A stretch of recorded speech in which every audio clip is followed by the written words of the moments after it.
जाने भोला भगवान दरस दिखाए के खातिर कैलाश ले हो गए अंतर ध्यान। और कैलाश में अंतर ध्यान होकर के बजरंगी के सामने आके खड़ा हो गए।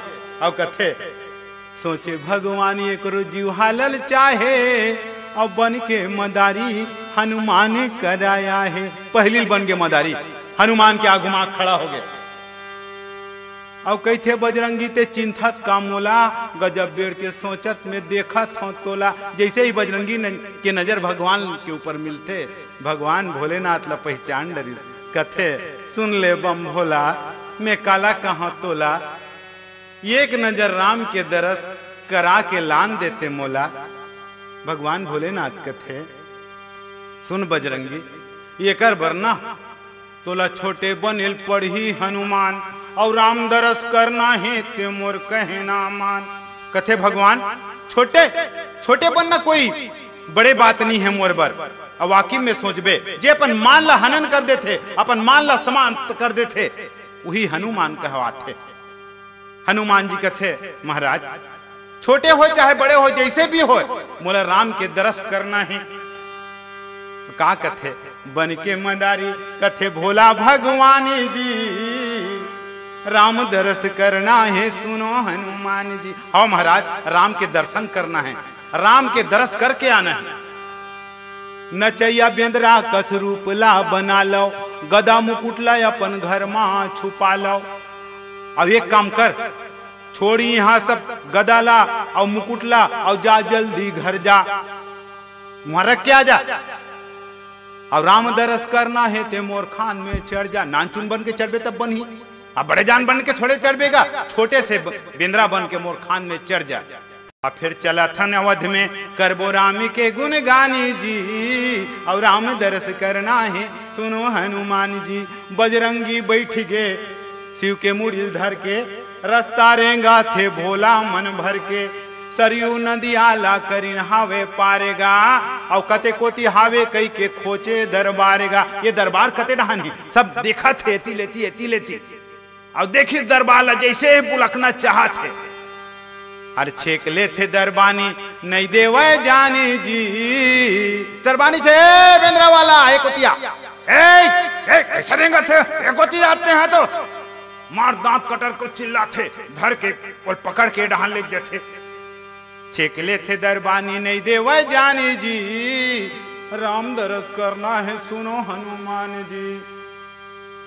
दरबानी हाथ ला पकड़ के कथे कहां बुलकत रहते हैं ना लड़का है छोटे छोटे है कोनो ये गड़बड़ करी तोर बेंद्रा भीतरी में जाके उत्पात करी कोनोल खिसोरी है कोनोल दी मार सूर्य मदारी तोर बेंद्राल तार बाहिर में निकाल दिस हाथ ला धर के और दोनों जन सोचा थे कैसे दरस पाबो रघुबर के।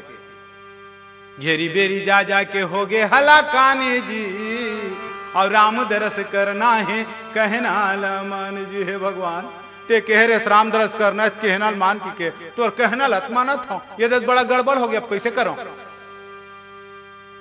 भीतरी में जाने दो घेरी बेरी जाथन घेरी बेरी डेनियाक निकाल देते। राह सोच बजरंगी भगवान भोलेनाथ सोचे थे करे थे का वो समय में मन भर के नाची रे बजरंगी बन जा बे राम जी के संगी। मन भर के नाची रे बजरंगी बन जा बे राम जी के संगी। मन भर के नाची रे बजरंगी बन जा बे राम जी के संगी। मन भर के नाची रे बजरंगी बन जा बे राम जी के संगी। अच्छा नाचते हैं घुंघरू बजा के हमें बजा था डमरू सब ये रहा नहीं तब बुला दे ये रहा नहीं तब पे जाबो भोला नचावा थे डमरू बजा के करे तमाशा गायवतपुर माया के।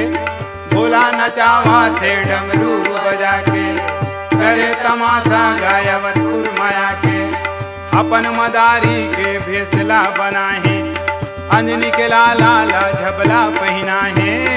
अपन मदारी के भेसला बना है अंजनी के लाला ला झबला पहना है। अपन मदारी के भेसला बना है अंजनी के लाला ला झबला पहना है। अपन मदारी के भेसला बना है अंजनी के लाला ला झबला पहना पौवा खोचे हावे कंगी। बने बने सुंदर नाचा थे दोनों के दोनों। बन जाबे राम जी के संगी, मन भर के नाच रे बजरंगी। बन जाबे राम जी के संगी, मन भर के नाच रे बजरंगी। बन जाबे राम जी के संगी।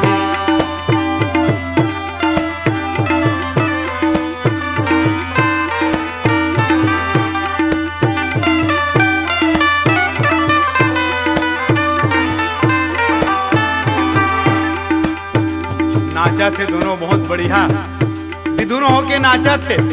अंदर में नहीं गए, बाहर में नाचा थे, मजमा जमात थे।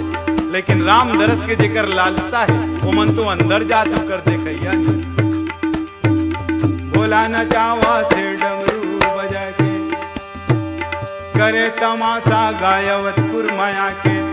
बोला नचावा थे डमरू बजा के, करे तमाशा गायवतपुर माया के। बड़ा सुंदर तमाशा करत है अवधपुर में दोनों करत है तमाशा। राजा बलाही कई के लगे हावे आशा। अवधपुरी में दोनों करत है तमाशा। राजा बलाही कई के लगे हावे आशा। तौने बेरा दासी हाया के बलाहे। देखो भगवान के लीला ला देख। बने हैं मदारी और नानचुन बेंद्रा वो बन गए।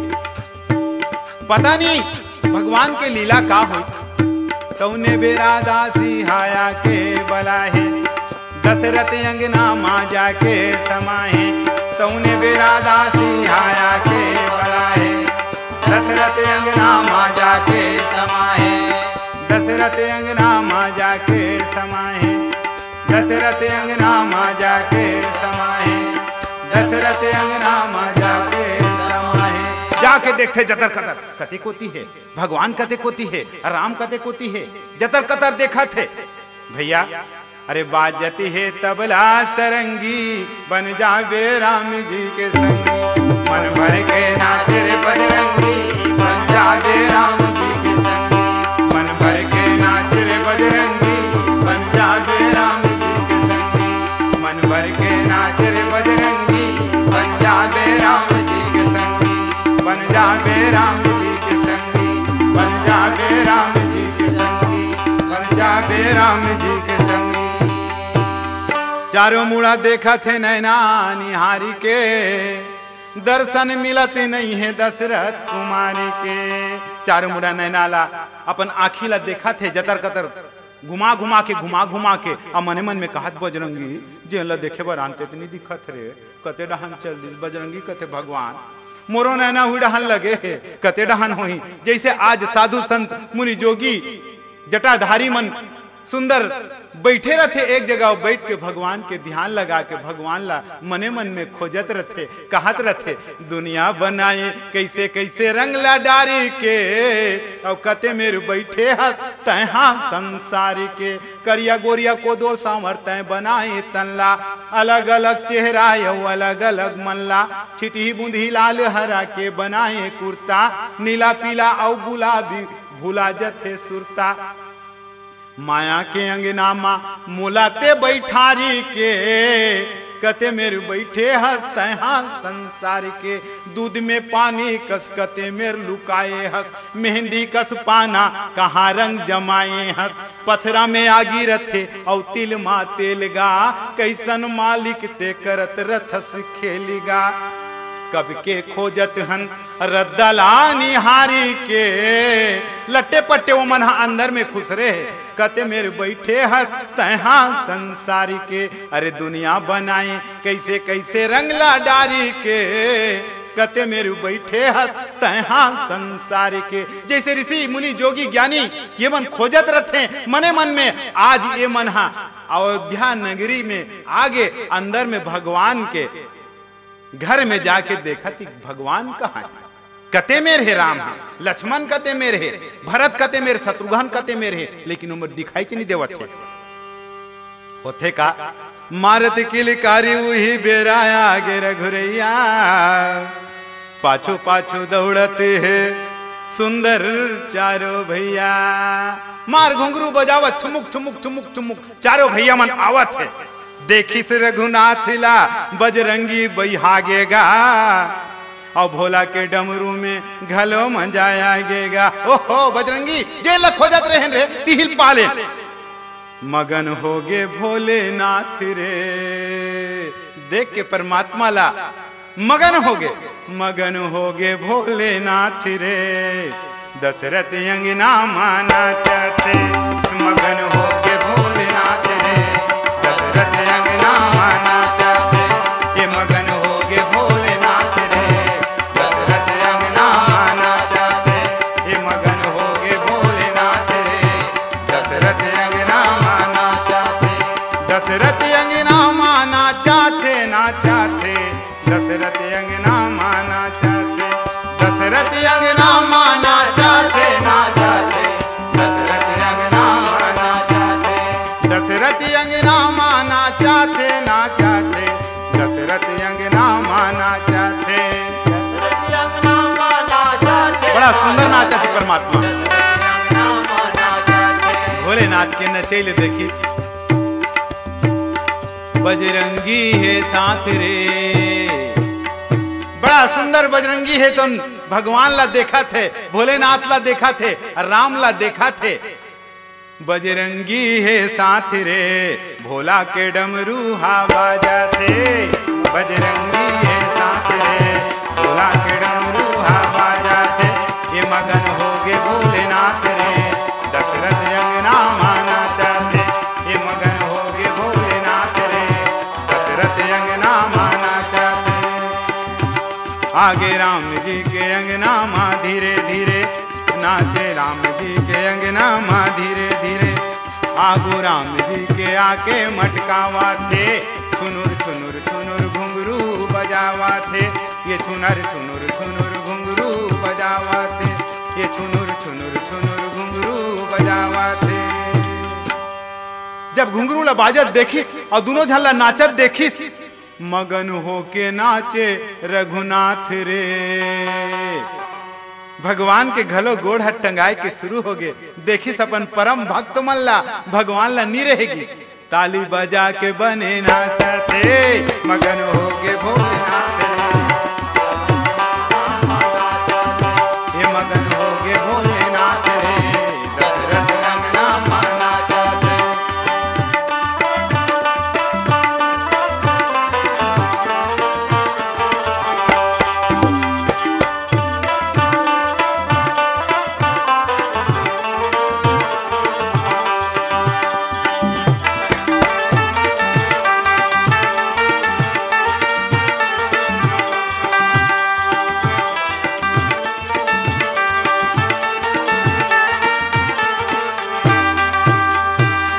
राजा नाचे और रानी हाँ नाचाते।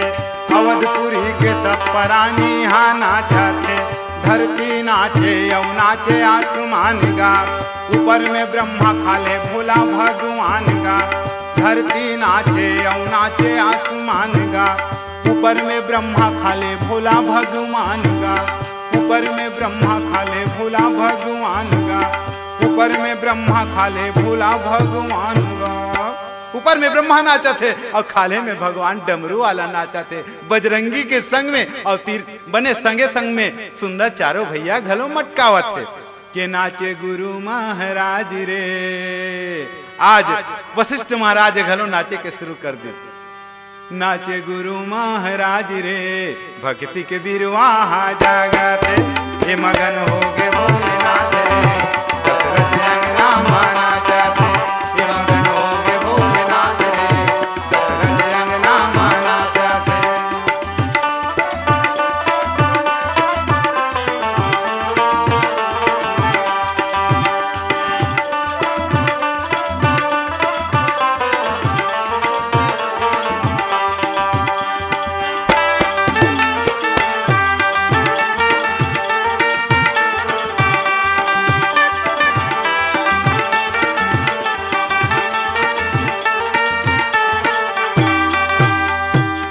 सरग में नाचा थे देवता मन भर के। नारद नाचा थे बीना ला धर के।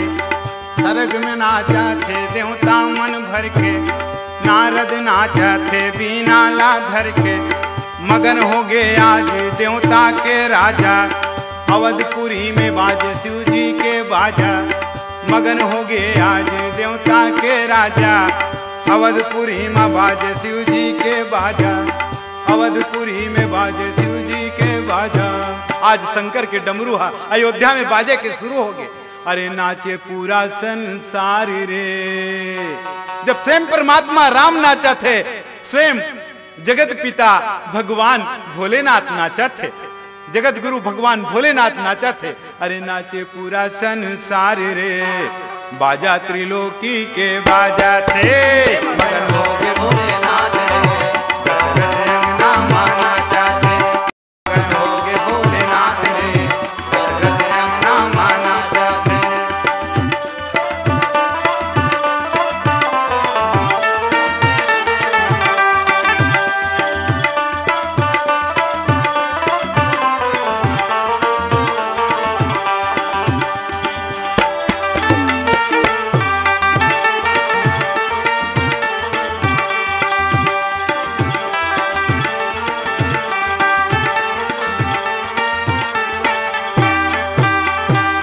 राम ना नाचे यौ, राम तो नाचा थे। राम नचावे यौ नाचे हनुमान गा, नहीं छोड़े डोरी राम भगवान गा। राम नचावे यौ नाचे हनुमान गा, डोरी ला नगाली शंकर भगवान के हाथ ले, और भगवान है तो नचावत। राम नचावे यौ नाचे हनुमान गा, हनुमान जी नाचा थे।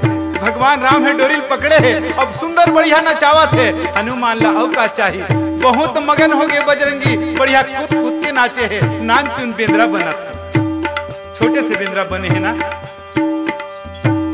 राम नचावे यौ नाचे हनुमान गा, नहीं छोड़े डोरी राम भगवान गा। गजब भी रहोगे, भगवान भोलेनाथ जाना चाहते, लेकिन डोरी छोड़त नहीं है। मैं नहीं जाऊं कहा थे, नहीं जाऊं मैं, हाँ नहीं बेंद्रा रखूं।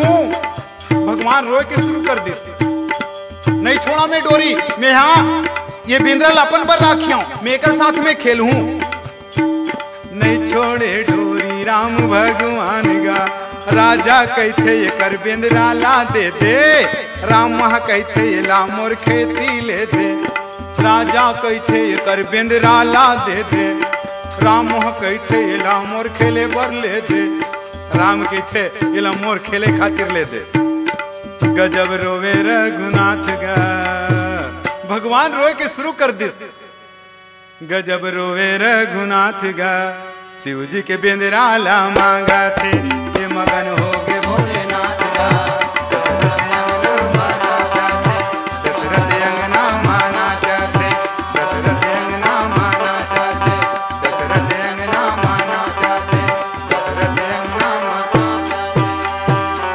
श्यावल रामचंद्र की